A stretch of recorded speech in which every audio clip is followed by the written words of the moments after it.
I can't believe I even have to say it. I mean, this is the most obvious of underrated fighters. Somebody who pretty much, I wouldn't say dominated two divisions, but he took out a good amount of the competitors in both divisions. Skilled, well-rounded fighter, underrated, underappreciated fighter. Skill set traverses multiple weight classes if he wanted to. Come on. Y'all still don't know who this is? Daniel Cormier. Daniel Cormier. This dude is so underrated. I mean, not only did he didn't see, the problem is, I think the problem is that people have with him is the words of Jon Jones. I think Jon Jones plays a good part of his legacy of what people decide what they want to think about him. Things that Jon says, although true, it just kind of sits in people's minds sometimes. Like, all right, he came in second in the Olympics or whatever the wrestling match was.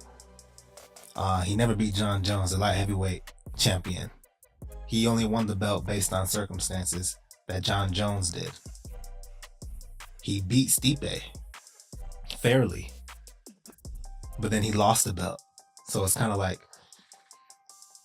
he was never truly there for long, you know? It's like he was there defeating everybody. He's never a scapegoat of any division. He competed against everybody, he fought everybody, and he beat everybody except Jon Jones. So he was never a scapegoat of any division. But it's hard to cement a legacy when you're there for a short period of time and then you have someone like Jon Jones that overshadows you. I mean, this guy had boxing like Mike Tyson, wrestled like bears, was submitting people. He was throwing people over his head. Dan Henderson, Gustafsson, Josh Barnett. I mean, this dude was just well-rounded fighter. And you want to know why I say that? Because all he has is a gut. That's all he had. All he had was a stomach. He just had a fat stomach. And he would jump up and wait. He didn't, no shade against Jon, but he didn't wait 3 years. He didn't do none of that. He ate, he got big, and he let his skills and his hard work and training do the talking.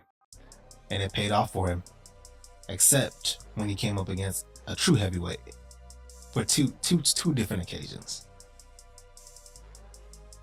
He could go down to middleweight and probably dominate that division the way I see it now. If he decided to get back into training and he lost the weight, because it's all on his stomach, I could see him doing pretty well in that division.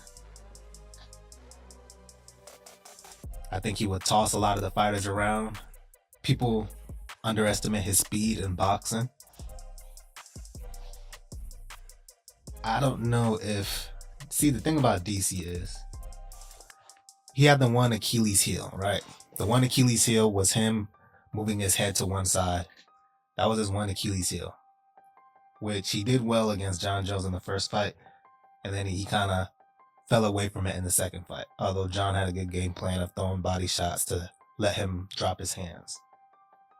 Now his second Achilles heel was in this Stipe fight. The body shots that just landed repeatedly. So it's kind of like, where does Daniel Cormier fit in the Mount Rushmore of greats? Double champ. Beat the who's who in each of the divisions, some of the killers. And I think he could beat some of the killers in their prime.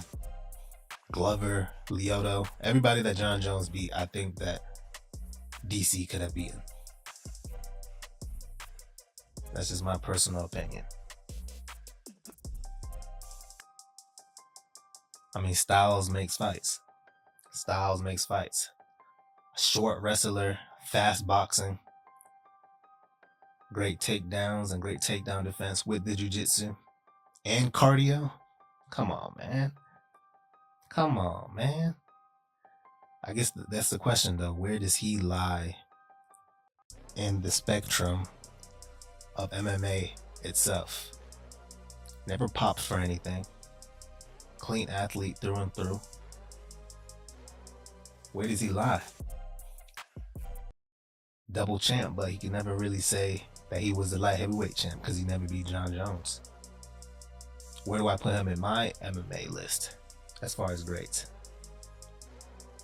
It's hard to say because right now we base the greats on how long they've defended the belt, how long they've been champion, how long they've been dominating. And although DC won 2 belts in 2 different weight classes, he never really had a reign. He was always there, but he never had a reign. But like, this is the DC era. At one time, it's like, oh, this is the Shogun era. This is the Lyoto Machida era. This is the Jon Jones era. There's never been an era for DC. And he started kind of late in his career too. He started kind of late. But man, can he still compete? I don't know. How old is he? How old is DC? He's up there. I think he's in his 40s now. Yoel Romero is just a different kind of animal. Yoel Romero, he's not in my Mount Rushmore, but he's a different kind of animal. Still fighting at like 41. Damn, DC 43. Yeah, I mean, honestly, I want to put him in my top 10. I don't have a specific order for the list, but I want to put him in my top 10 of all time. I mean, it's hard for him to do it. It's hard for anybody in the light heavyweight to have a reign. There is no era without Jon Jones. Jon Jones has been the only era for the past, I don't know, 7 years. Can Jamal Hill keep his belt? Who's the next era? Who's the next great? Right now, we don't see that. Maybe Volk. Volk just lost. Islam? Islam gives me one-dimensional. And I seen a list. The list had Khabib, Jon Jones, GSP, Anderson Silva. And who else? I said Khabib, right? Khabib, Jon Jones, GSP, Anderson Silva. I think I had somebody else too. But I don't agree with the list for one reason. Khabib. Is Khabib a well-rounded fighter? Does he have a knockout on his record? Yes. Or a TKO? Yes. Does he have submissions? Yes. Does he have great wrestling? Yes. Does he have an undefeated record and a winning streak? Yes. But where's the era for Khabib? There's never been, oh, this is the Khabib era type of talk. There's never been that aura. Yeah, Khabib, he can grapple and wrestle bears and all that stuff. That's cool. But I don't know. I mean, obviously, if I pick him against fighters that I would put in his place, he would beat him. Demetrius Johnson. I think he beats Demetrius Johnson. Demetrius Johnson just doesn't do well with certain size fighters. Dominic Cruz beat him twice. I think that was at 145.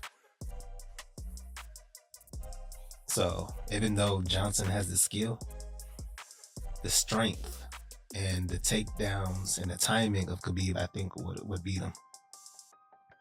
But now we're talking about skills translating weight classes. So Khabib moved down to 135 or the same weight class.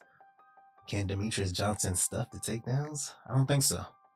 Henry Cejudo take him down, which is no knock on Henry. He's an Olympic gold medalist. But there's just different tactics and levels to grappling. And although DJ is great, and I would replace Khabib with DJ, I don't know. I don't know who I'd put in that spot. Everybody else I can agree with. Even though Anderson Silva, we're going based on the errors and winning streaks here. As champion. I think that's what matters the most. Could we see anybody beating Khabib in the foreseeable future that doesn't have Magomedov in their name? We'll never know. He left. He left. We'll never know. But yeah, who is your underrated, underappreciated fighter? If you have one. Mine was DC. Guy's skill, his skill can translate in multiple weight classes. He could have been a 3-time champ, in my opinion. Although he's not really the light heavyweight champ, if you want to put it that way.